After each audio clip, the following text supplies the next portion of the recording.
Hi, and welcome to the Changing Perspectives podcast, the show where we discuss a variety of topics including grief, parenting, health and wellness, and relationships. Join us and explore a number of changing perspectives. We're your hosts, Jenni and Josh Brennan.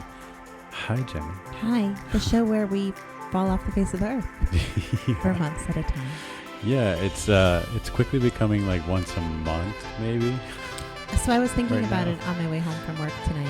We're recording at The end of a 9:17. day. We have to change that clock. We haven't changed it since, The changeover, the changeover. like the fall. That the fall I think back. we started in March of 2019, right? We did. Was that when our first episode was? Yep. And we were going at a really steady clip, and I think it's because that's the in-between season. Yeah. There's no football. Nope. There's no basketball. Nope.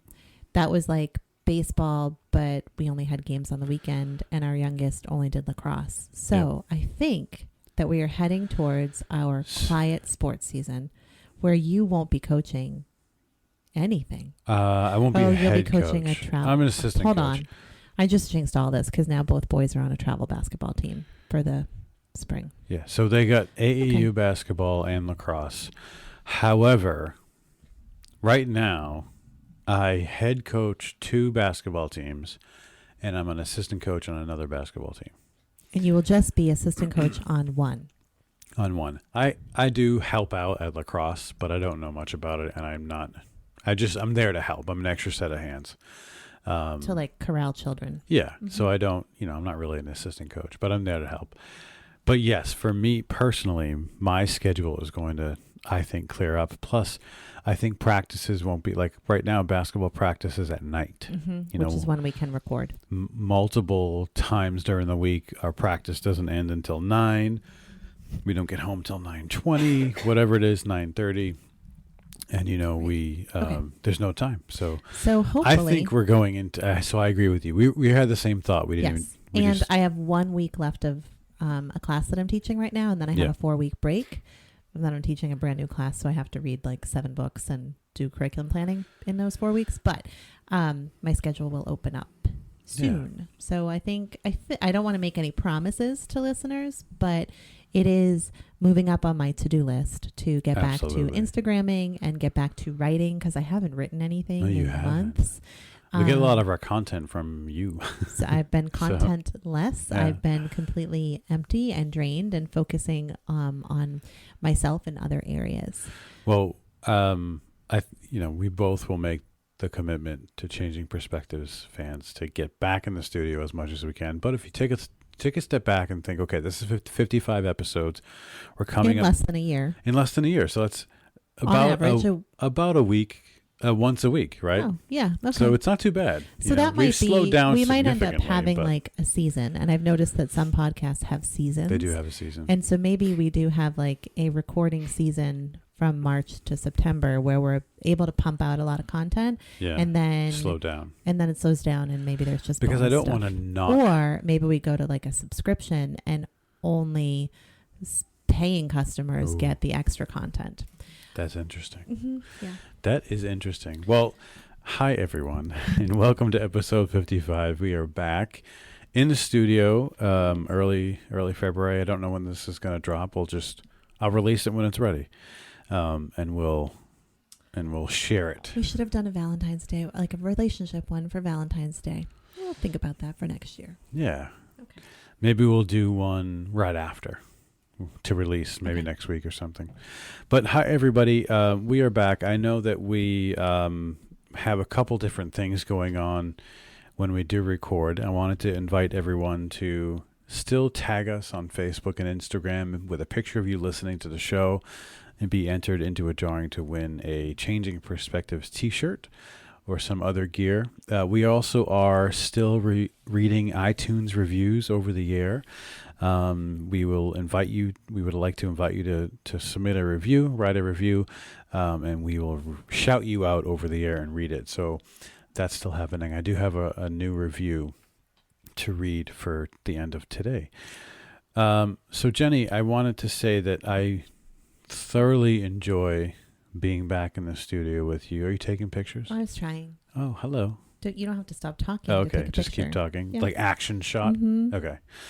I have, although my podcast hosting has slowed significantly, we haven't released in about a month, but my podcast listening is still pretty on point. Every time I'm in the car, I'm listening to new podcasts. I know you were telling me something you learned on a podcast yesterday. Oh, we're talking about the Iowa caucus and the whole that selection was season coming that's up. interesting. There was something else you were talking to me about. Oh, I don't know. I forget.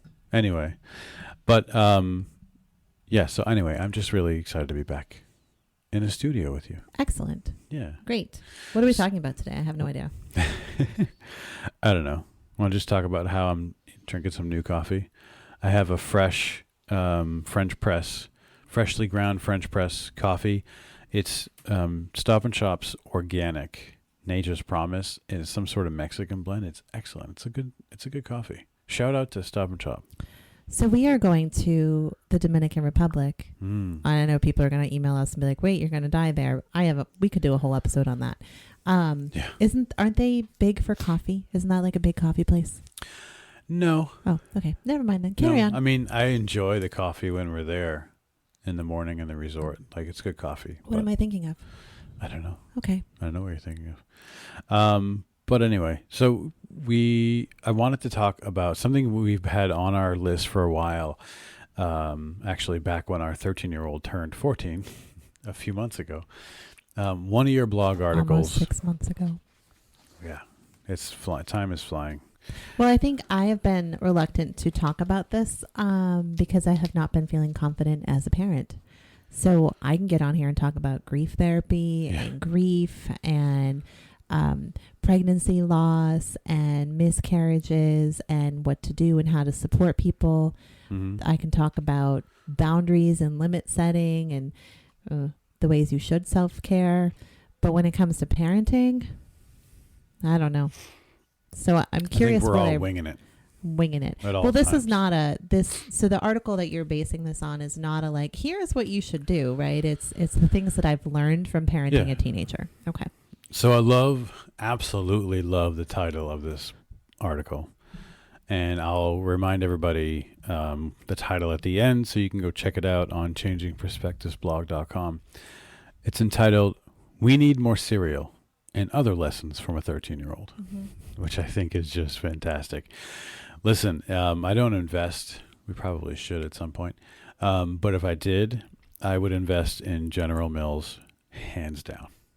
Or Kellogg, whoever makes the unhealthy cereal that our children eat. Consume box by box by box. Mm-hmm. And you think that we only need one box of cereal a week. And every week I do the pea pot because I don't like going to the grocery store. So I do a pickup order and I put stuff in the cart and I ask you to review it. And you're always like, we don't need that much cereal. I know. We should just get one box. And then we get one box. Stupid. Then we have to go to the store 17 more times to get more boxes of cereal because we always need more cereal and milk.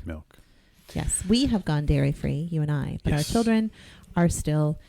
Well, I have a funny story about that. So, Jacob, if just to remind everybody, I don't know if we haven't had a parenting episode in a while.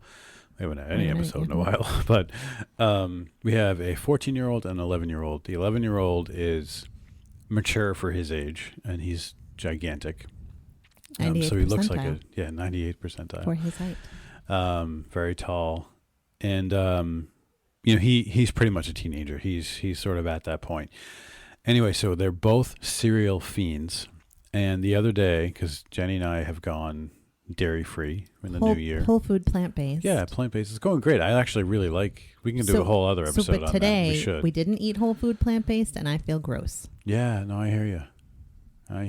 Also, mini Cadbury eggs are not whole food They're plant-based. not plant-based. Please don't bring them in my house again. Cacao is plant-based, right? The chocolate. Not the rest of the stuff. I hear Lola crying in the other room. So Jacob was going to pour himself a bowl of cereal the other day. We did not have cow milk, regular milk. And so he saw the almond milk and he's like, what's the almond milk taste like? I'm like, well, it's not, it's good, but it's not milk. It tastes different. And he's like, I really want cereal. I'm like, go ahead, man. So he poured himself a bowl of cereal with almond milk, ate the whole thing. He loved it. He told me he liked it better than dairy milk.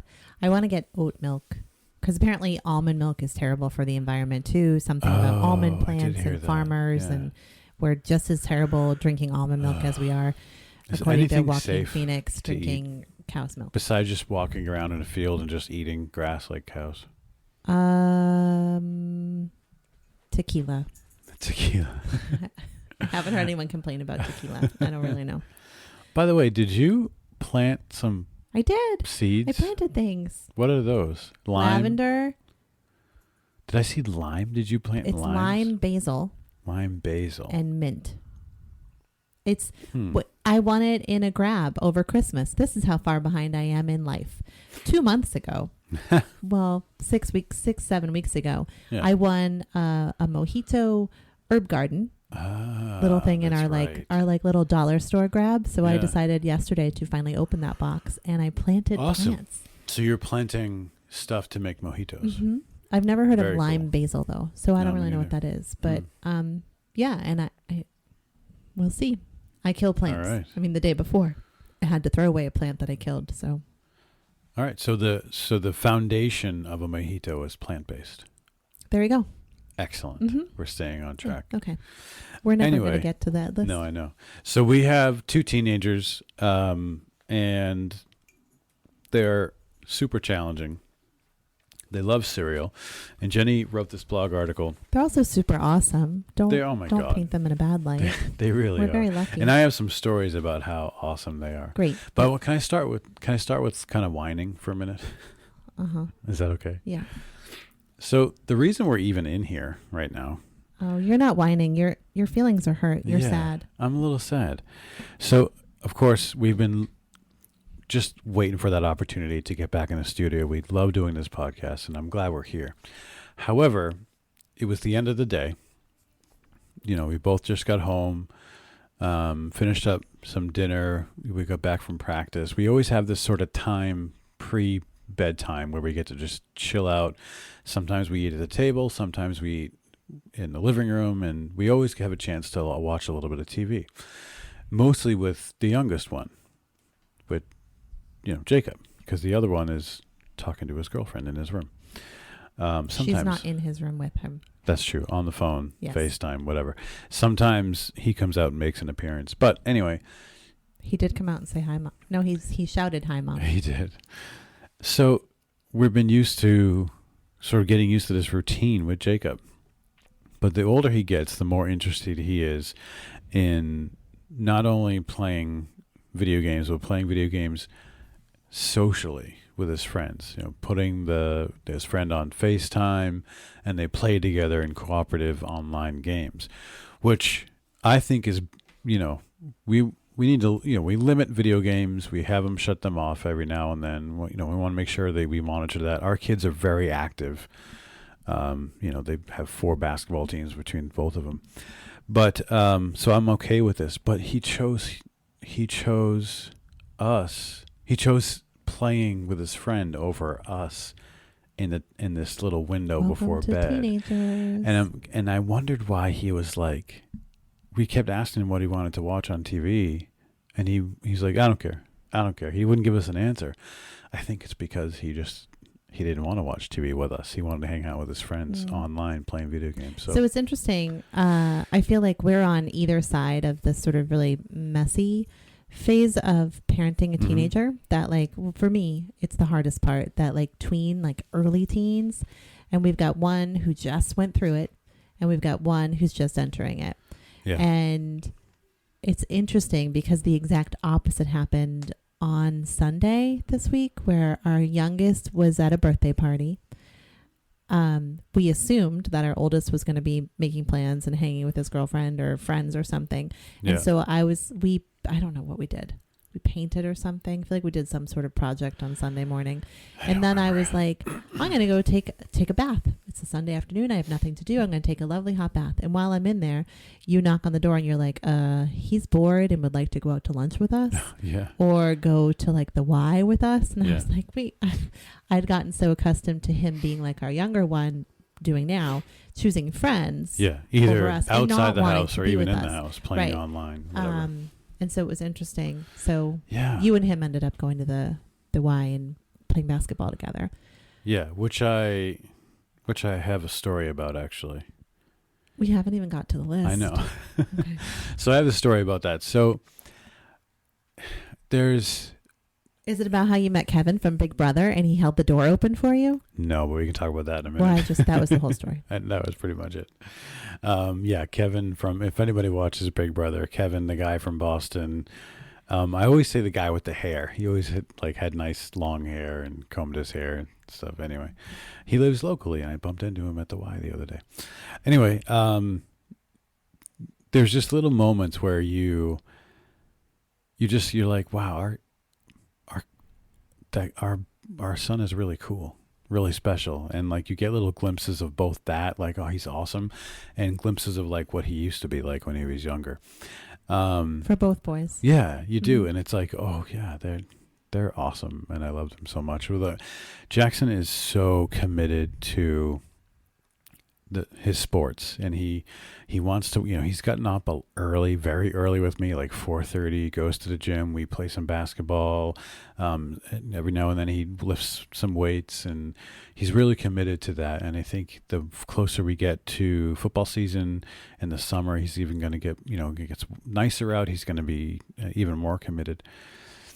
So there was one morning where we were there, and we were just, what I love a lot about going to the gym with him is the conversation.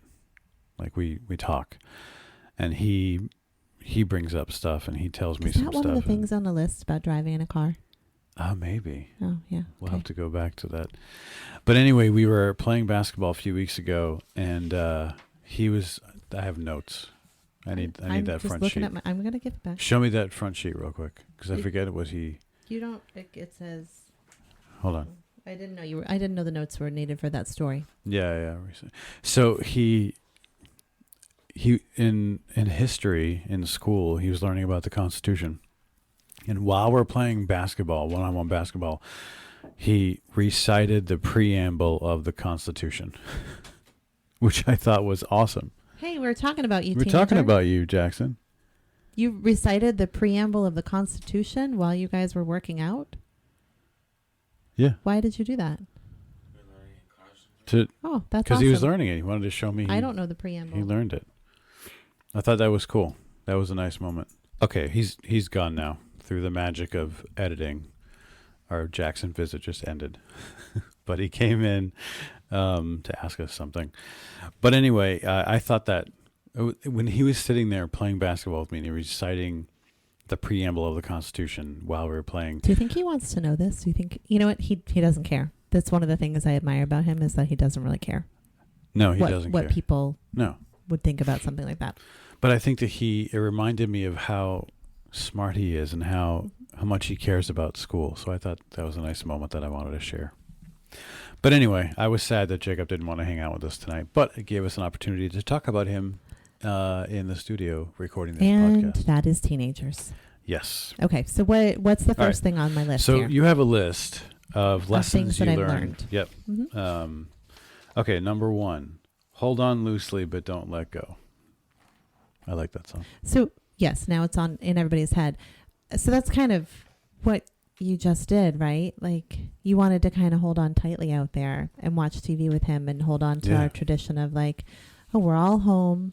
We've already lost the older teenager. He doesn't watch TV with us. No. So it's just the three of us left doing it. And you wanted to really kind of hold on tightly to that. But you've got to learn to kind of loosen up your grip a little bit. Yeah. You're right. My 13-year-old has taught me this year that while I need to hold on to him and continue to guide him, I can't cling too tightly. He needs space to find himself, and that means space to make his own mistakes. If I hold too tightly, he's never going to learn how to make it as an adult. Yeah. So true. Part of adolescence is, if we go back to sort of child development here and we look at Erikson. So Erikson was a theorist, a developmental theorist who broke sort of our lifespan down into stages and really adolescence is about kind of figuring out how to say no, how to figure out who you are, how to fail. And you have to be able to do that to make it on to the next stages of adulthood, because adulthood is hard, right? Mm. It's not fair. It's messy. It's trying. And if you don't learn how to fail, you're not really going to be able to be a successful adult. So Absolutely. that's really hard though to do, to like let them make a mistake. It's really tough. I mean, it's tough to balance wanting to nurture them and provide them with opportunity, but also to, have those tough lessons. You have, and it's a weird age, right? We just went sort of through this with basketball tryouts. Actually, there was, the AAU basketball program, and lots of kids came out for tryouts, and there was never a plan to do two teams, but there was enough kids that came out to do two teams at the 11-year-old age group. And it's like, you have to decide, okay, well, it's important for them to learn the lesson of, hard work begets good results. I disagree with that decision. What decision? Oh, that You didn't let everybody. me finish. Oh, sorry. I know the end. Yeah. Sorry, I jumped in. So it's you go, okay, should I do one team and cut 10 kids, 11 kids, or do we do two teams that are even? I guess what ended up happening was the teams are even. We have two teams.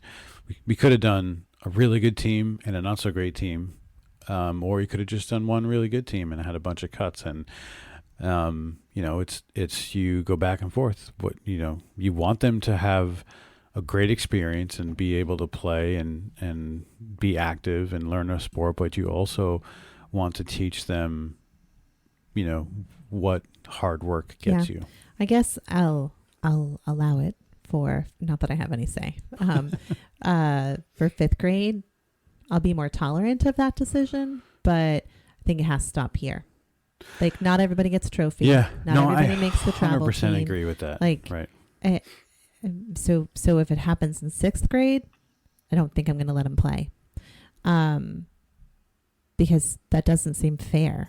Because there's also a you should have to work hard Yes. to get the rewards. Yes. And it's not fair if you work extra hard and someone else doesn't, and you make the same team. Mm-hmm. No, I think that at this level, you these travel sports teams and travel basketball programs, there's the whole element of playing time and making sure that That's true, because at this level you still have to allow them to play fit. Yeah, and I think that actually there's no rules, but I as a coach just make that decision. There's no rules? No, there's no even then equal why do you playing do time that? rules. Because I view this year as sort of the last year in like little kid basketball. But other teams don't. So why do you do that? When you're No, up for the against most other part, teams? no. For the most part, the fifth grade teams we faced over the last season, they switch out a lot. Mm-hmm. They, for the most part, have equal playing time. I think, again, and this might be boring non-basketball families, but next year it's sixth grade, it's middle school, it's different. It's a different league, it's different rules, and I think that's when you start going, okay. Playing time is not going to be equal. This is going to be you work hard and you play more and the goal is winning. So, But this year, sorry to cut you off, but this year I think it's important to prepare them for the next level. Like, this is our last year to sort of. I guess this is sort of a separate episode, because I'm thinking when our oldest was trying out for a travel team. When did he try out first? Third grade, fourth grade? Fourth grade. Fourth grade. And they made cuts. And I think a lot of the kids that were cut from the fourth and fifth grade team didn't really come back to basketball. So maybe it did sort of turn them off. Maybe it turned them off to like, I'm not going to try out for this team again. Yeah, So maybe there is something to be said about that. I guess I have to sort of chill on that and think about it more. That's what I view this year as. It's like the final year in elementary school. You're learning that. Well, and that's what teenage. It's like fake basketball. It's kind of fake life, right? Like when you're this age, you're sort of right up against. You're a tween, right? You're butting up against your teenage years. That's kind of what it is. You're not really a kid anymore, but you're not really an adult. You're definitely not an adult, but you're not also really like a teenager yet. Like you can't have a job. You can't usually like walk around town by yourself. It's usually not okay for you to like get dropped off at the mall by yourself. Like you're not a kid, but you're still under kid rules. So it's kind of a weird in between. So the other story that I had that I wanted to talk about this episode, we'll get back to the list, I promise, so we talk a lot about, hi Norma Jean. Norma Jean's in with us. We talk a lot about how fast our kids are growing up, like the adult type conversations we have for them, the new things they get to do, the autonomy they have, the independence they have. And watching even the TV shows we watch, they're getting more interested in more adult type TV shows and everything. But every now and then you get this glimpse of, hey, they're still a kid. They're still a child. And I love those little moments. And I kind of want to just commit them to memory and not lose them. So I had a story, again, it's another story about Jackson. It was a morning where I was here. I'm not usually here in the morning, but I was here this morning. And I walked into his room to ask him a question or to, help him get ready for school or something. And he was up, dressed, eating breakfast, and watching that Disney show, Kicking It. Remember that Disney show, Kicking It? Are there hot girls on it? I don't know. Maybe they're Disney. They're like child. What are you asking me that question for? Wow, that was not fun to be asking. What are you looking at your phone? Oh, I was loading the Dunkin' Donuts card. I was telling a story. I know. Your stories last forever, so. Well, this one ended and you weren't even listening to me. He was watching Kicking It. I just thought it was cute and sweet. And I was like, we talk about how grown up they're getting and how, adult he is, but yet he's by himself watching a Disney show still. So I think you're really outing him today. I know. Hope his friends don't listen. Okay. I think we're fine. But anyway, I thought that was cute. So I don't know. I don't know you have anything like this on your list, but I want to hold on to those little moments where you get to still be reminded that they're kids. So I guess maybe that would be like a 14 thing that we could add for now that he's 14. One of the things we've learned is that they're still babies. They're still babies. And hold on to those little moments. Yeah, they're still kids that like to watch all the Marvel movies with us and all the Star Wars things. All right, I'm sorry. Let's go. Number 2.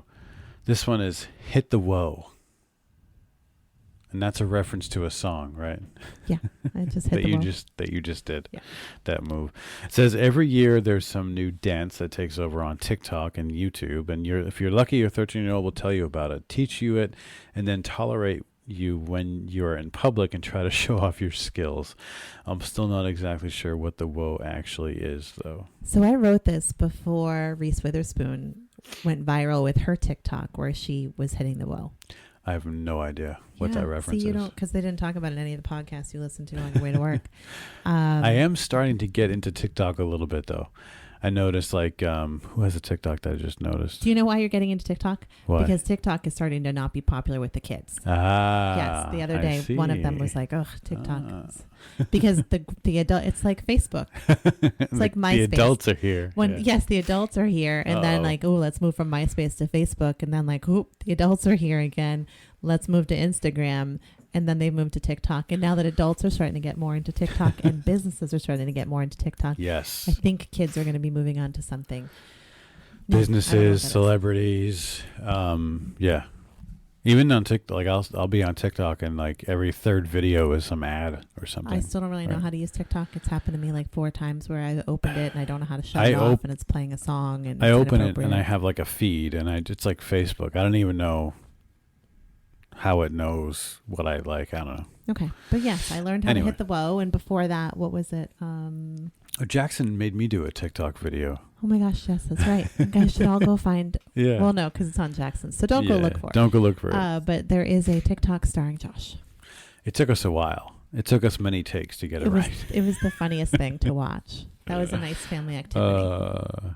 I love those moments. All right, number 3. Be honest with friends. Middle school has been rough for me as a parent this past year. As it turns out, middle school drama doesn't really stop when you leave middle school. That is correct. It all rears its ugly head again when you become a middle school parent. During moments this past year when my 13-year-old caught wind of such drama, he was always very matter-of-fact and eager to offer advice to me. He always encouraged me to just talk to them and be honest. His message, if they are your friends, they'll understand. True. He's wise for his age. He's always been wise. He came into the world a wise old man. Yeah, and very contemplative. And everyone always said he was an old soul as a baby. And he loves jazz just like me. Mm-hmm. He does. And he loves Don't Stop Believin' by Journey. Like everybody else in the world except for you. Yeah, I don't know. And he can play it on the piano. He can. Yeah. Our younger one gives good advice too. So this might be something that is like a boy thing. And maybe it's me as a girl. And maybe it's living with 2 young men. Maybe they both have this propensity to be honest. Yeah, it's and like value that. They're both very smart. Well, I think they're also more secure than I am. Yeah, no, for sure. Yeah, but I think maybe sports does that. They're similar in that, but they go about it differently. Mm-hmm. You know, I don't know how to describe it, but okay. So number 4 is hard work pays off. This past year, I have seen my 13-year-old face a significant arm injury. Oh, I don't know if I can talk about this. Aww. Requiring lots of visits to specialists for testing, physical therapy, and sports restrictions. Pain, daily ice massages on his elbow, strengthening and stretching workout, playing baseball with his team while not really being able to do anything more than swing a bat. Sometimes would be a lot for any adult to manage, let alone a teenager. But he persevered and was able to finish the final few games of the season without any restrictions. I think most adults, myself included, would have given up. Yeah, it was a rough year for him, emotionally and physically, with regards to that injury. It's hard parenting a kid or a teenager through an injury in a sport that impacts the sport that they really love. That's really a hard part of parenting. And I didn't even think about this. Like his travel baseball team was a big time commitment. Doubleheaders, sometimes twice a weekend, tournaments, practices. But on top of that, add an hour of physical therapy once a week. Like that was, if you think about it, like that was added on top of his baseball. With all of his exercises. Yeah. And he still couldn't, he couldn't participate in gym class. He was on gym class restriction. Yeah. He couldn't, we were always yelling at him if he was playing basketball with his friends in the driveway to be careful with his arm. But he... Oh, and on top of all that, like having to do his at-home stuff. Right. Yeah. Yeah, but there was, a valuable lesson in terms of not giving up. Like if a 13-year-old can do all that, we as adults can certainly get through whatever it is that we need to be getting through. I don't know if I talked about this. I think I might have talked about it in my guest spot on Shut Up and Dad, but he had a rough baseball season, and ultimately I actually decided to move to a new sport, and he's given up baseball, which could be a whole other episode. But hard work does pay off, and he persevered. And he, like you said in the article, he was able to play the last few games both ways, played in the field. He made some great plays. He played outfield and made some great plays. And at the plate, he got better and better and had one of the best bats on the team. But the last game of the season, he had the go-ahead stand-up double, 3-run double. He drove in 3 runs, got himself to second base. It was the go-ahead. We ended up winning that game, and he was the factor that made that happen. That was his last baseball game. Oh yeah. Well, now I'm gonna his cry. last Thanks, at bat you big in jerk. his baseball career. Well, maybe He he'll had go a back stand-up to it. double. Maybe he'll go back to it in high school. I think that his elbow still bothers him from time to time, and I think he's afraid to go back to it too early. And now's a good time to try lacrosse, right? Like before he gets into high school, if he's going to try a new sport, now's a good time. So maybe he will return to it, or maybe not. But hard work does pay off. Yeah. Okay, number 5. Don't sweat the small stuff. You can learn a lot from how 13-year-old boys handle conflict. While they have their share of disagreements with their friends, get hurt, and have drama, they are quick to let it go and move on. They don't sweat the small stuff. They let it roll off their backs. We could all benefit from doing more of the same as adults. Mm-hmm. Yeah, I totally agree. Right? Like how often do you see that? And that's not just a teen thing. Maybe that's just a boy thing again. I think it might be a boy thing. Gender stereotypical here, but that is something that when I was writing this, I connected with him and felt like I learned from him, is that, you know, he'll come home and be like, so and so did such a jerky thing today, and I'm really mad at him, and then an hour later they're on FaceTime together. Yeah, like it's fine, and you know that's how you and I are, right? Like, I guess sometimes we sweat the small stuff. Yeah. But no, I think that's a really important lesson, and you see that with both of them, both the 11-year-old and the 14-year-old. Again, it could be something sort of that I could make a connection to sports with, you know, the sort of leave it on the field, play to the whistle, whistle to whistle.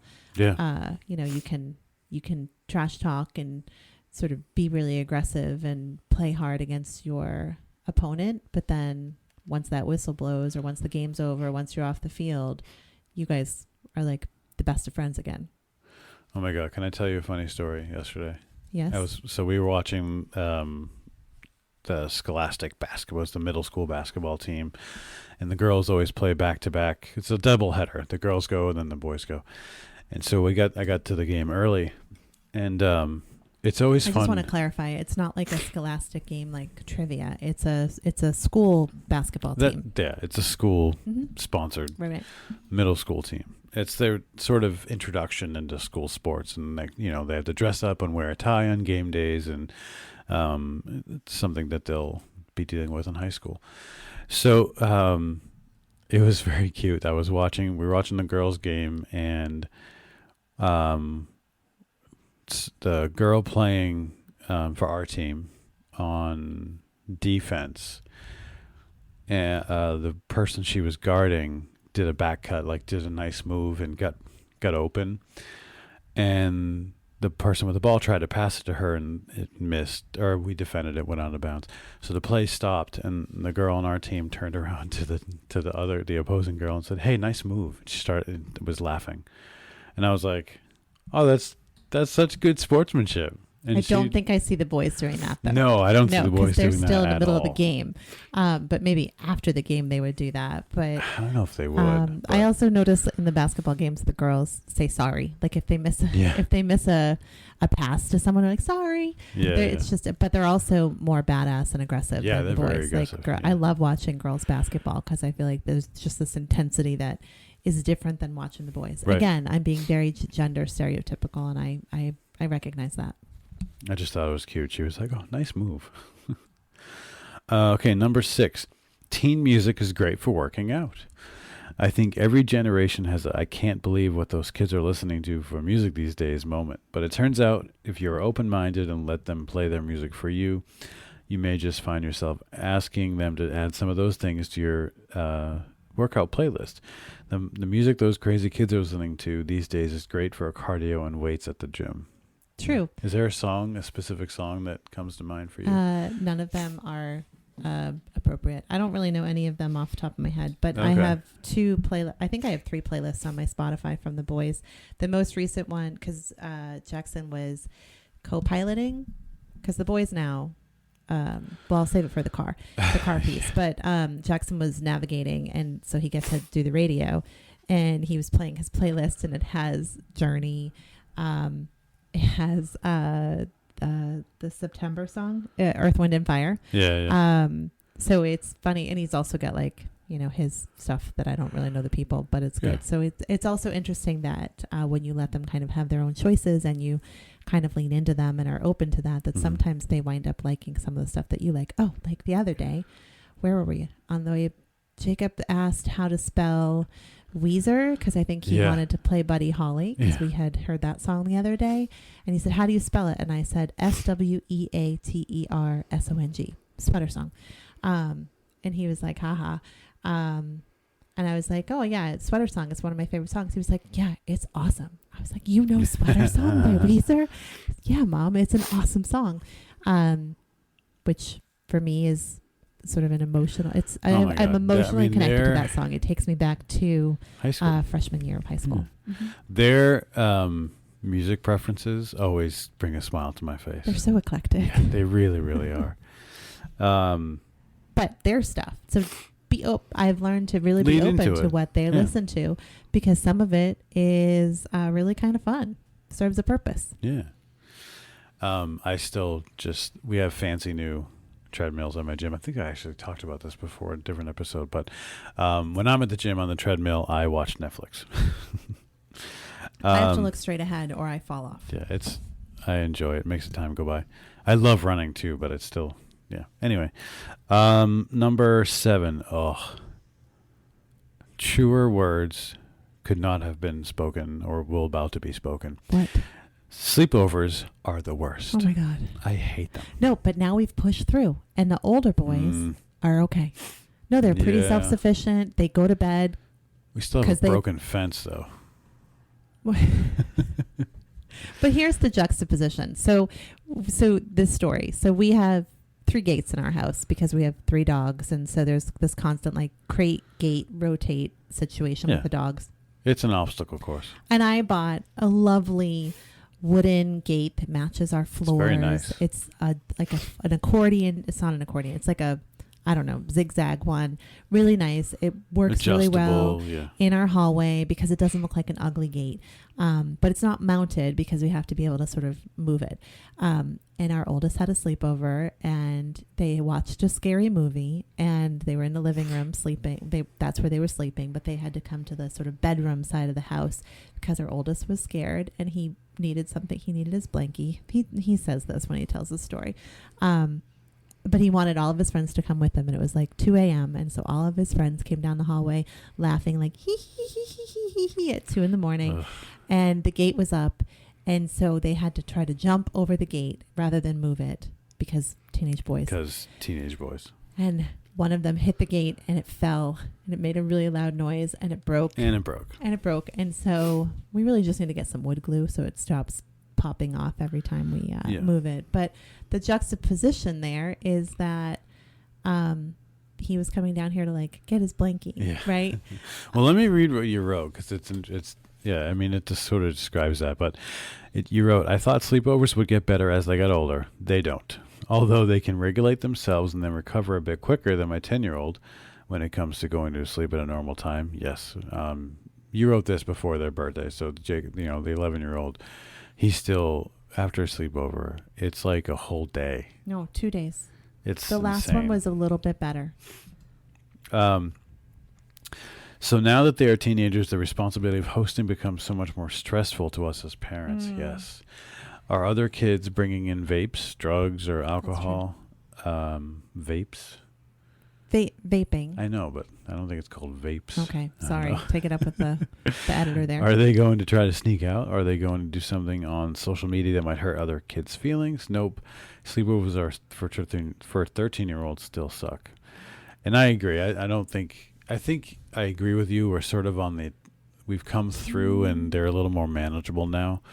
It sort of feels like we pushed through. Jackson's room is also sort of conducive. They can hang out in there. They got the Xbox and the TV. And often they're producing TikToks, which we can then see, which are kind of funny. Mm-hmm. Or they're listening to like that playlist and singing Journey. I took a carload of them to the movies. I don't know why. A few weeks ago, we were like, you must have been high. I've never been high in my life. I don't condone drug use. We found ourselves in 2 cars, You took the younger kids. I took the older kids to the movies. It's like a half hour away. And it was delightful sitting in the car with them, listening to them play their music and talk their stuff. So I do feel like we pushed through and now sort of on the other side, I feel like our oldest has sort of fallen into his friend group. I guess our youngest has too. But so I feel like I know the kids. So I feel better 6 months later than I did when I wrote that article. Yeah, I still rather not host a sleepover. Oh, listen, I think it would be fine if we didn't have 3 dogs. What, you want me to pull the microphone up? Pull your mic up. Okay, there but then it's up my nose. But that's so much better. But okay, that's weird. Yeah, but your audio is better. Okay. Yeah, that's the thing. I mean, ducks. we live in a good sized house and we have 4 bedrooms and it's just not everybody. When you're a dog owner, especially when you have pit bulls, you have an added responsibility to be good. Smart. What's the word? Like representatives. It's not the word of the breed. No, I hear you. And you don't always know if everyone's really dog savvy. So that means that we don't ever let the dogs be alone with the kids. Right. Not because we don't trust them, but because it's not fair to the dogs or the kids to put them in that situation. So it means we have to have a plan for which dog is in which room and all that stuff. So it just means extra work. But yeah. All right. So number 8. Disney is magical, even for teenagers. True. It is. Yeah. Our family has always loved taking trips to Walt Disney World. Each time we go, we wonder, is this it? Are they too old for the magic? It turns out that 13 is not too old. And 14 is not too old, because I wrote this before we went for our big Disney trip on the Disney cruise. And both of them still had a whole lot of fun. It was still magical. Yeah, I think they're both asking to go back. We talked about this, I don't know, in previous episodes, and we did some recording right from Disney over the summer. I don't think we played that though. Oh, over the summer, yeah. Over the summer, but yeah, he at that moment, both trips that we took this past year, the small one and the bigger one, he was just all in, and it was really great. Really great to see that. It is still magical. It is still magical. Yeah, it's still a place that they want to go. You were sick with cyclospora last summer when we rented a house in Florida and did a non-Disney trip to the Disney area, and then did go to Disney for one night. But you kind of want to recreate that this year and actually not be dying. I don't want to have a parasite. Right. Yeah. And the boys have both asked, like, but are we going to go to Disney too? And they're not asking, like, can we go to Universal? Because I've heard Universal is cooler than Disney. They're like, we're going to Hollywood Studios, right? Yeah. Can we go to Disney Springs? So, it's still magical. I think that you probably have to get them to Disney for the first time, though, when they're young, so that the magic gets planted. Right? Yeah. Yeah, I agree. Yeah. Yeah, you got to do it the right way, too. Yeah. Okay. All right, let's try to get through this list here. Number 8, hugs are their greatest gift. When my son was little, he was a great hugger and snuggler. Now hugs are much harder to come by, but when I do get a surprise hug, hello or thank you as a comfort, it is one of the greatest things ever. I wish I hadn't taken all those toddler hugs for granted. I never knew how much I would miss them. Oh, you're going to bring a tear to my eye. I know, that's really sad. I know. But it's true. Agree. Yeah. And lean into it when those moments happen, for sure. Yeah. And I like how, I'll just come up behind either one of them and give them a hug and maybe tickle them or something, and they don't push me away. Those moments are nice. Yeah. Yeah. Okay. Number 10, teenagers can navigate. Early this month, we went tubing down a river in New Hampshire. So you wrote this over the summer. I wrote it right before his birthday. Yeah. With a large group of families. It was a 5-mile river float, and we let the group of teenage boys float off ahead of us. Many of us worried that they wouldn't be aware of enough to see the tiny sign that would indicate it was time for them to get off the river. When we rounded the bend and we saw the beach with the sign, the teens were nowhere in sight. I immediately wrote them off, assuming they missed it, but I could not have been more wrong. Not only had they seen it, but they had returned their floats to the rental place and were waiting together for us near our cars. Yep. They really were. That's a lesson in like parenting a teen. Like, and sometimes you have to trust them. listen, if you've ever been tubing in a like river tubing with a large group of people, it's kind of a disaster when you're loading everyone into the water. Mm-hmm. And every time I've gone, which I think is 4 times now, someone's float ahead. Mm-hmm. And we're always really good. Like the little kids are fine and they're always with the adults, but it's always like teens or another group of adults. They just get in, their crap is together better and their floats are lighter and they float away. And so when that happened to the teens, all of the parents who were still working to get like the younger kids in were like, what do we do? The year before I chased them down. You and I chased them down. Yeah, we did. Right. And then but we didn't. We decided, like, what's the worst that's going to happen? They have their phones in protective pouches. If they go further down the river, they'll get off on like another beach and we'll drive down and get them. It'll be okay. Or they can walk back on the riverbank and it'll be fine. Yeah. So we let them go. And I think that's what you have to do so often. Yeah. And it's the hardest thing to do as a parent of a teen is let them go, is to trust that they're going to be okay. Like walking around town. I was just going to say, especially when you have an 11-year-old who thinks he's 13 and wants to be trusted. He so wants to be trusted. And it's just really hard to let go. It's like Marlin from Finding Nemo. The drop off. Exactly like that. It's exactly like that. It is like that. Yeah. Because it's not that I don't trust him. It's that I don't trust. You think you can do these things, Nemo, but you just can't. Yeah. That is. Yeah. And what happens? Nemo does get lost, but he figures it out. Yeah. And you hope your teens will figure it out, but it's really hard. So they can actually navigate and they can like get themselves around town and things like that. Well, yeah. I mean, we let Jacob walk with his friends around town and go to pizza places and stuff, and with very, very strict guidelines and rules. I didn't want him to cross a major major street. And then it turns out he did, much to my chagrin, but he was fine. And actually, I ended up being in a place where I was there, and I watched him cross the street with his friends, and he was very safe and did a good job. And sometimes you just have to trust. Did they cross at a crosswalk? Yeah. Okay. Mm-hmm. I had a friend in high school. Were we together when this happened? I won't name her name, but you just kicked my toe under the desk, and okay? I think you broke my toenail. I didn't break your toe. I'm gonna keep going through right now. She could not cross Market Street. She could not cross, which was the equivalent of the street that we didn't want Jacob to cross. She couldn't cross it. It was big, busy street. Maybe until sophomore year of high school, maybe junior year of high school. Because I don't think I really knew her in middle school, so it had to have been high school, which meant she could never walk to my house. She could never walk with us after school to go to McDonald's or Burger King, because she couldn't cross that road. But now that I'm a parent, I totally get why my parents are like that. Mm-hmm. Totally get it. Yeah. All right, let's finish this up. We have a couple more here. Number 11, car rides are special. Joining a travel sports team has meant lots of long car rides over the last year. I know those often meant waking up early and staring at headlights for 2.5 hours.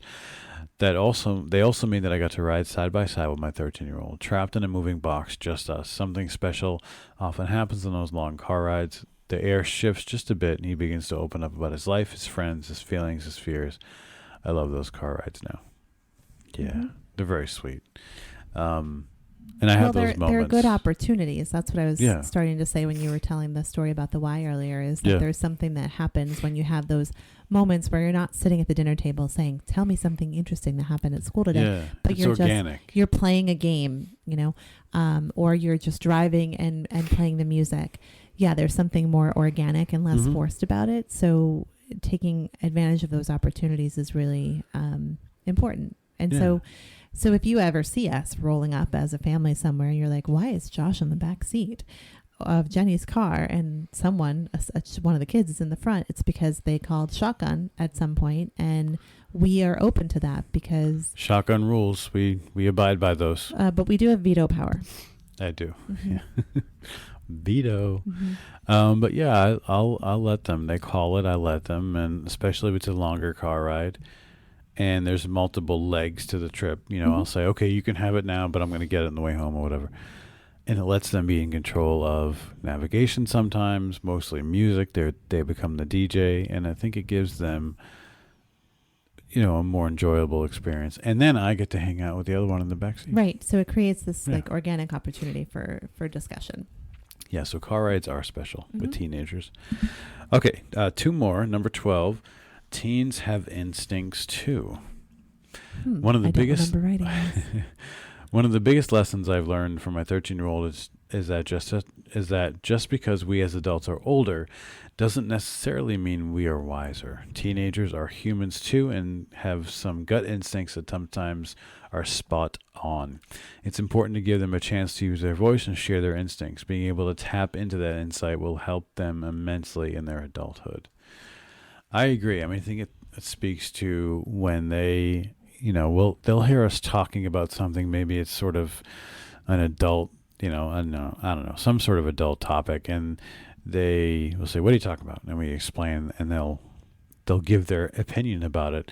And sometimes it's very thoughtful, and sometimes makes a lot of sense. I wonder what I was thinking about when I wrote that. I'm not quite sure what I was thinking of. I don't know. I can't speak to that. Okay. I do like what you wrote, though. Thanks. I appreciate that. All right. So we're coming up on about an hour, I think, if I did my math correctly. And we have one more lesson that you learn from a 13-year-old. And this is the final one. And it says that we need more cereal. One of the primary sources of fuel for 13-year-old boys is cereal. It could be a meal for breakfast, lunch, dinner, snack, and teenagers eat it by the boatload. My 13-year-old has taught me to assume that we always need more cereal.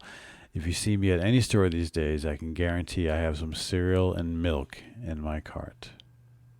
Truth. Yes. We already talked about that. Did we talk about it because we said that the title? That's the title. Okay. All right. But I totally agree with that. But teenagers are hard, but they're fun. And And you can learn a lot from them. Yeah, you really can. And so now our teenagers are 14 and 11. And again, the 11-year-old is just, he walks and talks and acts like he's 13. He is very mature, and you can actually see him in his interactions with his friends. Not only is he bigger than all of them, but he also seems to be more mature and sort of runs things a little bit. He's a leader, and gives them sort of advice, and not in an authoritative way, but in a sort of a, supportive way, I think. I don't think I shared this with you. There was a travel basketball game a few weeks ago, and we looked over, and one of Jacob's best friends was tying Jacob's shoe for him. Did you notice that? No. You were actively coaching. No. It looked like he was sitting on his throne being like, yes, my minions are tying my shoe. Yeah. Tie my shoe for me. Tie my shoe for me. I meant to ask him what the story was about. Listen, when he has to tie his shoe under pressure, it doesn't happen. No, it doesn't. So maybe his friend knows that. So you finish out the article by writing, there are whole sections of bookstores devoted to the topic of how to parent a teenager. You could read every single one of those books and still feel unsure of yourself as you navigate the waters of parenting a teenager. But I'm learning that the best way to parent them is to see them, hear them, and accept them for who they are right now. And, of course, feed them lots and lots of cereal. And I just want to go back to the point that I made. I guess this would be sort of lesson 14, is to lean into those moments where you get a glimpse of the child they used to be, or the child that they still are. I love those little moments. And, I always think about moments where I can be better, be more present as a dad. And, those are important moments for me to lean into and realize, okay, this is where, he wants to play this game, or he wants to play a board game, or he wants to do this sort of activity. It's like, okay, well, you got to lean into this, because guess what? They're not going to want you in that way soon. Like, before you know it, you don't get to go to practices anymore because they're going to be at high school, and sometimes the games are right after school, and you might not be able to get a chance to get there and see them. So you got to really lean into those moments now, Anyway. True. Do you have anything else to add? I love that article. That's a good article. Thank you. No, I don't have anything else to add. Well, thanks for getting back in the studio with me. Thanks. It was fun. Yeah, we should do this more. We should. We'll have an opportunity in like another 4 or 5 weeks. Hopefully way sooner than that. Way sooner. I don't know. We don't know when this is going to drop, but probably sometime around the 13th or 14th of February, whenever I have a chance to edit it. If it's around the 14th, happy Valentine's Day, everybody. Maybe we'll do a relationship episode next, Jenny. Sounds good. Awesome. Well, that's just about it. I do have an iTunes review to share with everybody. This was written almost a year ago, but we have not read it over the air. I don't know how to really say that username. Winham. I don't know. Maybe this person likes I know ham. who this is. Oh, you do? Yeah. So the title of this review is so informative. I had Jenny as a professor and loved all of her classes because of the information she taught. I am so happy that her and Josh are doing these podcasts so that I can continue to learn from them. That's really sweet. Thank you, Ian. Oh, nice. What's up, Ian? Shout out to Ian. Thanks for the review. Hope you still like the show and you're still listening. Please, everybody, share the podcast, share the links. The more listeners, the better. And please be on the lookout for more content from Changing Perspectives. But that is going to do it for today. Thank you so much for listening. For today's show notes links, you can check out jennybrennan.com, and the title of this blog article is We Need More Cereal and Other Lessons from a 13-Year-Old. Please follow us on Facebook, everybody, at Changing Perspectives Podcast, and on Instagram at Changing Perspectives Blog. You can send us an email to changingpodcast@gmail.com. You can also visit our website by going to changingperspectivesblog.com. And while you're there, don't forget to visit the shop to check out all that Changing Perspectives merchandise. Go ahead and subscribe to the show so you'll never miss an episode, and we will see you next time. Say bye, Jenny. Bye, Jenny.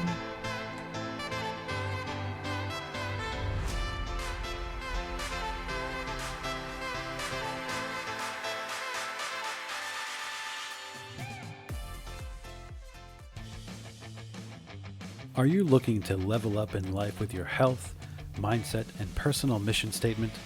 Are you a coach of a sports team or leader of an organization looking to build critical leadership skills for your team? If so, then look no further than GetBurley.com. The Get Burley brand offers life coaching, personal fitness programming, and team building retreats, clinics, and seminars, all designed to empower individuals and teams to become the best versions of themselves. The Get Burley Team Building and Leadership Development Division works specifically with athletic teams, corporate groups, and educational institutions. Through their signature seminars, workshops, and/or retreats, Get Burley will have your team firing on all cylinders and working as an inspired, cohesive unit, committed to the mission and vision of your program or organization. Get Burley will build the inner strength necessary for you and your team to gain clarity around your mission, input strategies to enhance mindfulness, amplify personal accountability and ownership, and much, much more. Do yourself and your team a favor and visit GetBurley.com. Get Burley. Be the best version of you. The Changing Perspectives podcast is produced, recorded, and edited by Dizzy Bird Studios. Please visit Dizzy Bird Studios on Facebook, facebook.com/DizzyBirdStudios.